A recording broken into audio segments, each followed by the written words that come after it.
தமிழகத்தில் வாழ்வதற்கு எந்தவித அடிப்படை வசதிகளும் இல்லாமல் தனித்தீவில் வசிப்பது போன்ற நிலையை ஏற்படுத்தியுள்ள அரசு உரிய நடவடிக்கை எடுக்குமா தமிழக வெற்றிக்கழக தலைமையிலான அரசு? பொதுமக்களின் கோரிக்கைக்கு செவிசாய்க்குமா என கேள்வி எழுப்பும் அப்பகுதி வாழ் மக்கள். கோவை மாவட்டம் பெரியநாயக்கன்பாளையம் பகுதியில் தமிழ்நாடு நகர்ப்புற வாழ்விட மேம்பாட்டு வாரியத்தின் கீழ் சுமார் 1800 வீடுகள் கட்டப்பட்டு அனைத்து வீடுகளுக்கும் தற்பொழுது பயனாளிகளுக்கு வழங்கப்பட்டுள்ளது. இங்கு சுமார் 2 ஆண்டுகளாக வசிக்கும் பொதுமக்களுக்கு தேவையான எந்தவித அடிப்படை வசதிகளும் இதுவரை செய்து தரப்படவில்லை. இதுகுறித்து பலமுறை அதிகாரிகளிடம் மனு அளித்தும் எந்தவித நடவடிக்கையும் எடுக்கப்படவில்லை என்று பொதுமக்கள் குற்றம் சாட்டி வரும் நிலையில் இதுகுறித்து தமிழ்நாடு பனை தொழிலாளர்கள் மற்றும் அனைத்து உடல் உழைப்பு கட்டுமான போது தொழிலாளர்கள் நலவாரிய சங்க மாநில பொதுச் செயலாளர் மாரியப்பன் செய்தியாளர்களை சந்தித்து கூறியதாவது: தமிழக முதல்வருக்கு எங்களது அமைப்பு சார்பாக இப்பகுதியில் வசிக்கும் மக்களுக்கு அடிப்படை வசதிகளை செய்து தர வேண்டும் என்று கோரிக்கை மனு அனுப்பப்பட்டுள்ளது. அந்த மனுவில் இந்த பகுதியில் உள்ள 1800 வீடுகளுக்கும் சுற்றுச்சுவர் இல்லாமல் காடு போல காட்சியளிக்கும் இந்த பகுதியில் இருந்து தினமும் 100க்கும் மேற்பட்ட பாம்புகள், புறான்கள், தேள்கள் வருகின்றன.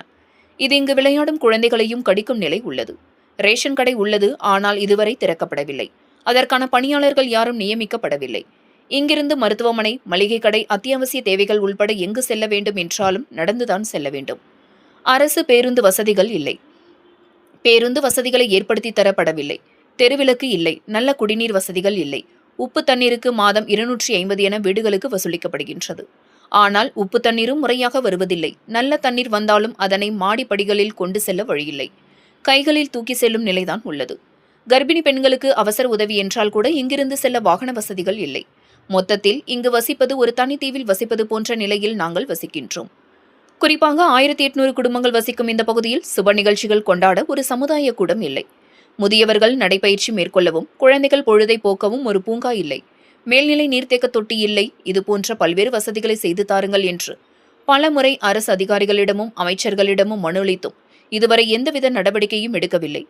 எனவே முதல்வர் அவர்கள் இங்குள்ள 1800 குடும்பங்களையும் காக்க அவர்களுக்கு தேவையான அடிப்படை வசதிகளை உடனுக்குடன் செய்து தர உரிய நடவடிக்கை எடுக்க வேண்டும் என்று தெரிவித்தார். இந்த செய்தியாளர்கள் சந்திப்பின் பொழுது அதே பகுதியைச் சேர்ந்த மனோஜ்குமார், சசிகுமார், சமூக ஆர்வலர் பெஞ்சமின், மாநில தலைவர் ராதா, ஜகரா, உண்ணாமலை, ராமு உள்பட பலர் கலந்து கொண்டனர் என்பது குறிப்பிடத்தக்கது. அனைவருக்கும் வணக்கம். இன்று என்னுடைய பெயர் மாரியப்பன். தமிழ்நாடு பனை தொழிலாளர்கள் மற்றும் அனைத்து உடல் உழைப்பு கட்டுமான பொது தொழிலாளர் நல வாரியத்தின் மாநில பொதுச் செயலாளராக இருக்கிறேன். இன்று நம்முடைய முதலமைச்சர் மாண்புமிகு சி. ஜோசப் விஜய் அவர்களுக்கு பிறந்தநாள் வாழ்த்துக்களை தெரிவித்துக் கொள்கிறோம். அதேபோன்று இன்றைய காலகட்டத்தில் இந்த பிறந்தநாளை முன்னிட்டு கோயம்புத்தூர் மாவட்டம் பெரியநாயக்கன்பாளையம், குப்பிச்சிபாளையம் பகுதியில் நகர்ப்புற வாழ்விட மேம்பாட்டு வாரியத்தின் திட்டத்தின் கீழ் 1800 வீடுகள் கட்டி கொடுக்கப்பட்டுள்ளது. அந்த 1800 வீடுகள் மக்கள் அனைவரும் குடியேறி இருக்கிறோம் என்பது அனைவருக்கும் தெரியும். ஆனால் இங்கு தேவையானது அரசு பேருந்து வசதி இல்லை என்பது முதல் கோரிக்கையாக அதை வைக்கிறோம்.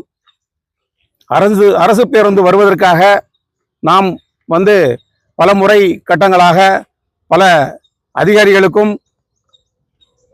இது சம்பந்தப்பட்ட துறைகளுக்கும் புகார் மனுக்கள் கொடுத்தும் இன்னும் பஸ் வரவில்லை. இதனால் பள்ளி மாணவ மாணவிகள் மிகவும் சிரமப்படுகிறார்கள். வயதான முதியோர்கள் ஹாஸ்பிட்டல் செல்வதற்கும் மருத்துவம் பார்ப்பதற்கும் அவர்கள் மிகவும் கஷ்டத்துக்கு உள்ளாகி வருகிறார்கள். பெண்கள் வேலைக்கு செல்வதற்கு சரியான நேரத்தில் வண்டி பஸ் வசதி இல்லாதனால் மிகவும் சிரமத்திற்கு உள்ளாகிறார்கள் என்பதை பற்றிய கோரிக்கை நாங்கள் வைக்கிறோம். அதே போன்று நம்முடைய வீட்டுகளுக்கு நல்ல தண்ணி, உப்பு தண்ணி என்ற ஒரு கடினமான சூழ்நிலை இருக்கிறது. நல்ல தண்ணி என்பது நாம் காசு கொடுத்து அதை நாம் எல்லாரும் மக்கள் எல்லாம் பயன்படுத்தி கொண்டு வருகிறோம். அவர்களுக்கு மாதம் ரூபாய் 250 செலவுகளை நாம் செய்துதான் அதை கொண்டு வருகிறோம். அப்படி பார்க்கும் பொழுது 1800 வீடுகளுக்கும் 250 ரூபாய் வீதம் வசூல் செய்து ஒவ்வொரு மாதமும் 4 லட்சம் ரூபாய் வரைக்கும் நமக்கு செலவுகள் அதிகமாகி கொண்டிருக்கிறது. இதை அரசின் கவனத்திற்கு கொண்டு அந்த பணத்தையும் வசூல் செய்யாமல் இந்த நல்ல தண்ணீரை வந்து நம்மளுடைய பேரூராட்சி மன்ற அலுவலகத்தின் மூலமாக மக்களுக்கு விநியோகம் செய்தால் இன்னும் சிறப்பாக இருக்கும். இங்கு குடியிருக்கக்கூடிய அனைவரும் வறுமை கோட்டுக்கு கீழ் உள்ள மக்களே ஆவார்கள். அவர்களை கருத்தில் கொண்டு இந்த பணியை நமக்கு வந்து சிறப்பாக செய்து கொடுக்க வேண்டும் என்று கேட்டுக்கொள்கிறோம். அதே போன்று நம்முடைய 1800 குடும்பங்கள் இங்கு இருக்கக்கூடிய இடத்தில் நம்ம மக்கள் வந்து ஹாஸ்பிட்டல் என்று சொல்லக்கூடிய அளவிற்கு இங்கே எந்த விதமான வசதியும் கிடையாது. ஏதோ ஒரே ஒரு நாள் மட்டும் வந்து செல்கிறார்கள். அது 24 மணி நேரமும் அந்த நம்ம ஹாஸ்பிட்டல் வந்து செயல்பட வேண்டும். இங்கே எந்த நேரமும் அந்த ஆட்கள் தேவை என்பதை சொல்கிறோம். ஒரு சில நேரங்களில் நம்மளுடைய கர்ப்பிணி பெண்கள்லாம் வயிறு வலி வந்தது என்று சொன்னால் மிகவும் சிறப்பமாக இருக்கும். போவதுக்கு வாய்ப்புகள் இல்லாத சூழ்நிலை. அதனால வந்து கண்டிப்பான முறையில் நம்மளுடைய முதல்வர் அவர்களுடைய கவனத்துக்கு நாங்கள் கொண்டு வருகிறோம். இதையும் நீங்கள் வந்து சொல்ல வேண்டும். அதே போன்று 1800 குடும்பங்கள் இருக்குது. குடிமை பொருளாகிய அன்றாடம் நாம் உணவு உண்கக்கூடிய ரேஷன் கடை என்பது நம்மளுடைய இந்த கிராமத்திற்கு இல்லை. நாம் வந்து எங்கிருந்து வந்தோமோ அங்க போய் தான் வந்து நம்மளுடைய பொருள்கள் எல்லாம் ரேஷன், அரிசி, பருப்பு, சீனி இதெல்லாமே வாங்க வேண்டிய சூழ்நிலை வந்து உருவாகி கொண்டிருக்கிறது. இதையும் நம்ம வந்து உடனடியாக ரேஷன் கடையும் நியாய விலை கடையை வந்து திறந்து மக்களுக்கு விநியோகம் செய்ய வேண்டும் என்று கேட்டுக்கொள்கிறோம். அதுவும் பயங்கரமான சிரமத்திற்கு உள்ளாகி தான் மக்களும் வாழ்ந்து வருகிறார்கள்.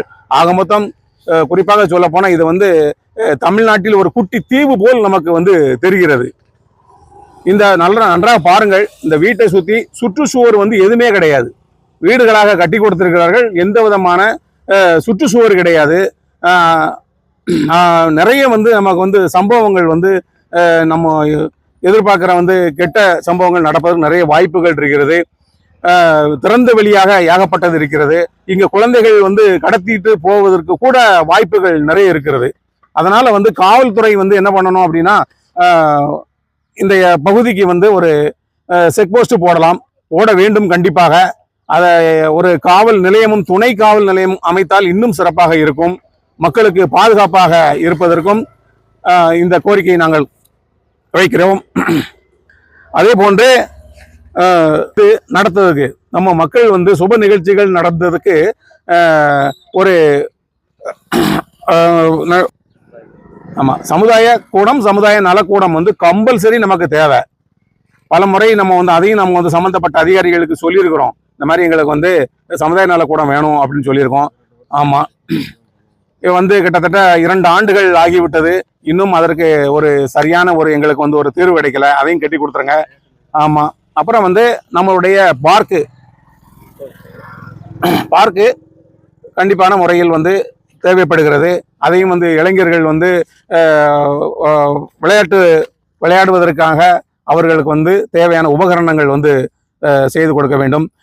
நடைபாதை வந்து உள்ளே அமைத்து கொடுப்பதற்கு பார்க்குகள், முதியோர்கள் அவர்களுடைய கவனத்துக்கு கொண்டு செல்ல வேண்டும் என்ற கோரிக்கை வைக்கப்படுகிறது. ஆமா. அப்புறம் அங்கன்வாடி மையத்தை சுற்றிலும் வந்து காம்பவுண்ட் சுவர் வேணும்.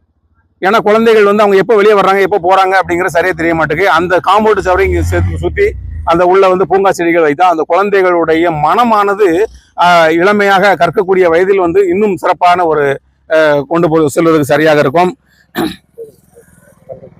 இந்த 60 வயதுல உள்ள முதியோர்களுக்கு அரசு வந்து அறிவிச்ச மாதிரி 60 வயதில் உள்ளவங்களுக்கு காலை, மதியம், இரவு இந்த 3 வேளையும் வந்து உணவு கொடுத்தால் இன்னும் சிறப்பாக இருக்கும். அவர்களுடைய வாழ்வாதாரமும், ஏன்னா எல்லாருமே வறுமை கோட்டு கீழே தான் உட்கார்ந்து வாழ்ந்துகிட்டு இருக்காங்க. அதனால அந்த 60 வயசுக்கு மேல உள்ளவங்களுக்கு நம்ம அவங்களுக்கு அந்த ஒரு உதவியை செய்தால் அரசுக்கு மிக்க நன்றியாக இருக்கும்.